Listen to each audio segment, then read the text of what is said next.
Hey guys, what's going on? FFXIII here, back with a different kind of commentary because this time it will be on Ultimate Marvel vs. Capcom 3. And today I'm going to talk about two things. One is kind of Ultimate Marvel vs. Capcom 3 in general as a game, and then another one which is actually kind of an interesting topic I've been waiting to do a commentary on, and today I just kind of felt inspired, so to speak, to do it. So without further ado, let's get into it. Right now I'm running in Heroes and Heralds, which is this unique type of mode. It's nothing like I've ever seen before. You can choose to be on the hero side, which is basically the good side, or the Herald side, which is the bad side. I've already did everything there is to do with the hero side, so right now you see me playing on the Herald side with my main team. My main team is Dante in the front, and then Amaterasu in second, and then my anchor is Taskmaster. And they all kind of play their own role in my Heroes and Heralds and in my main team in general. They all have a different kind of ability that I'm good with, and I'm not like the best at this game. I kind of suck. I just kind of know like one or two combos with each of them, and then that'll help me get through in multiplayer, but like by no means am I a good player at this game.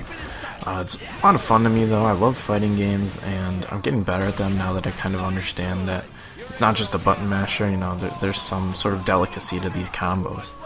So as you can see, I'm playing at least this first quick match with my first deck, my A deck.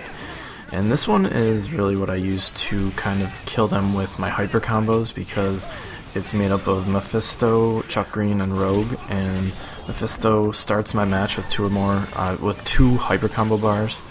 So that's really good in the beginning. And Chuck Green, which is like my favorite card ever, basically is when it's your main card, you do a 30 hit combo, you get 2 bars of hyper combo, so that puts me at 5, and then Rogue heals me based on the damage I do on my hyper combo damage.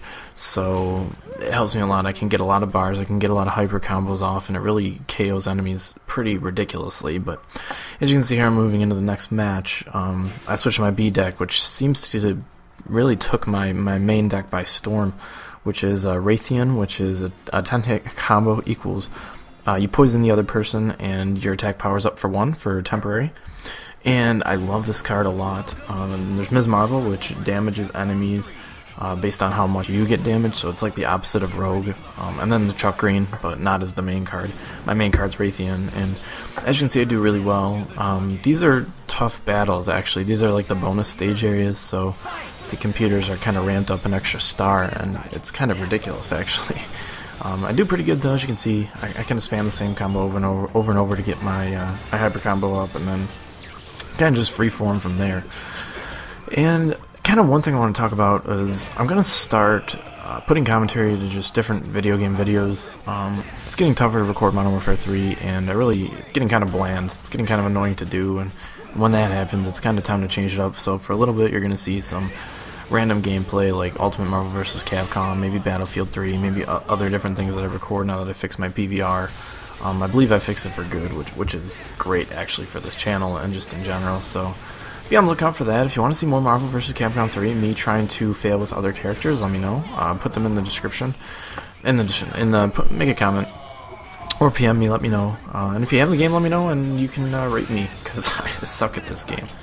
But anyways, guys, let's kind of get into our main topic today, and this one was kind of an interesting one. I came upon it in a couple of lectures last semester in school, and it's unique to me in the sense that it kind of deals with our future and almost the futility and or the hopefulness that we have for our upcoming educated generations of people. And what I mean by that is the whole idea of a flattened world. And I don't know if you've read up on this or if you've heard this before, but basically it was a theory that this scare movie presented to us in class. And basically the theory of the flattening world is that it's getting a lot easier for foreign countries to compete with Americans for jobs, for college, for other things of that nature, because of the fact, like, now that we have planes that are very efficient, we can get people around the world, we have online classes, the internet has been a huge resource for this. We're teaching, foreign areas are teaching their kids English. They're educating them based on our education system, and they're they're preparing kids to compete in a more global economy. But the fact that it's barely even global anymore, the fact that or barely even global, I mean, it's barely even separated, by boundaries. And that's why the world's sort of flattening. The idea of a flattening world being that everything is kind of on the same playing field, everyone's on the same level. And it's interesting the way the movie presented it to us, because it presented it in a negative way, in that we are on the short end of the stick, so to speak, because of the fact that our kids on average do not do as much schoolwork, our kids on average do not excel as much in school. The only thing that we excel in is our self-confidence and the fact that we think that we're doing well. And to a degree, I agree with that statement. It's not really that I disagree. I agree insofar that I agree with the numbers. I don't agree with the fact that because we don't study as much as kids in other countries like Asia, other countries like China, and other countries like India,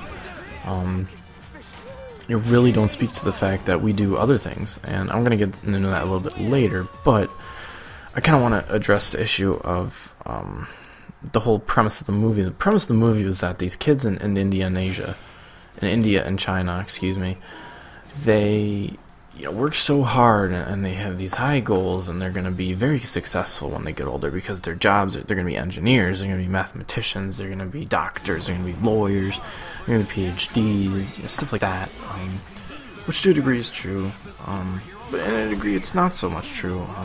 The movie followed the path of 2 Chinese kids, 2 Indian kids, and 2 American kids, and they were all in high school and about the same grade.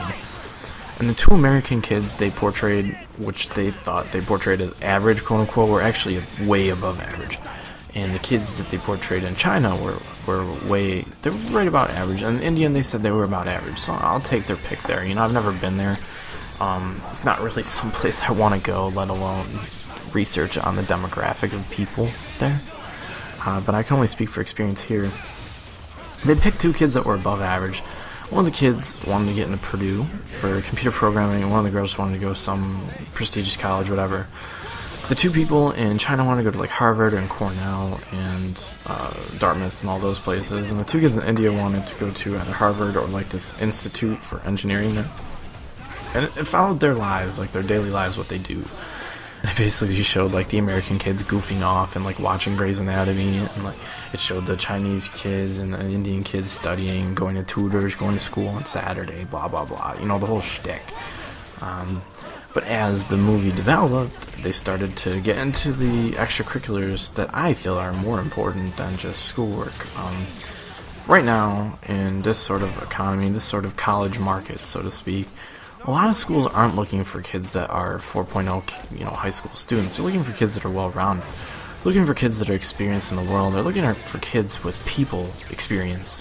Kids that are going to be, when they come to their college, they're going to be good ambassadors of the college, not so much in the academics, but so much in like extracurriculars. Like they want kids that play sports. They want kids that work. They want kids that will have clubs. They want kids that do extracurriculars like that. And one place where we excel, unlike China and India, which seemed to falter the way the movie portrayed them, was in our extracurriculars. Talk to any American kid now that's 16, 17, probably working over the summer, probably working during the school year if they're low enough in their income, their economic status, their socioeconomic status.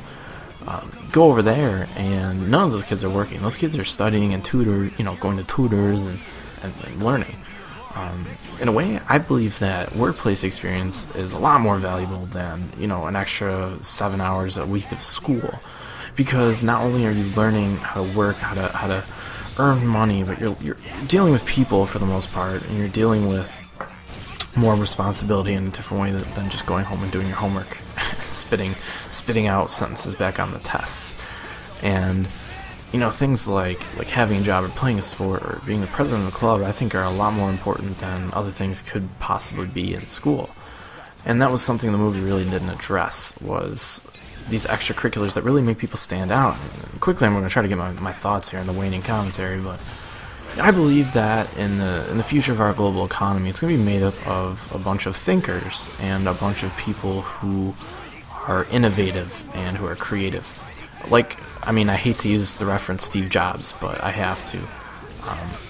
You know, a bunch of Steve Jobs is going to be the leaders of tomorrow, so to speak. And, you know, I just don't see it from these kids in the foreign countries. They're like machines, they're products of the schools. You know, we're products of our own. You know, we have our own things. We do these things. You know, like YouTube and video games and stuff like that. And I feel like these kids are never gonna ever get a position over Americans that are just as well qualified as far as academics goes, because we have the extracurriculars, we have the things that set us apart from other people, like job experience, so, you know, etc., etc. And, you know, I'll end with an example. Like, say you want to start a video game developing industry. Who are you going to hire first? You're not going to hire coders first.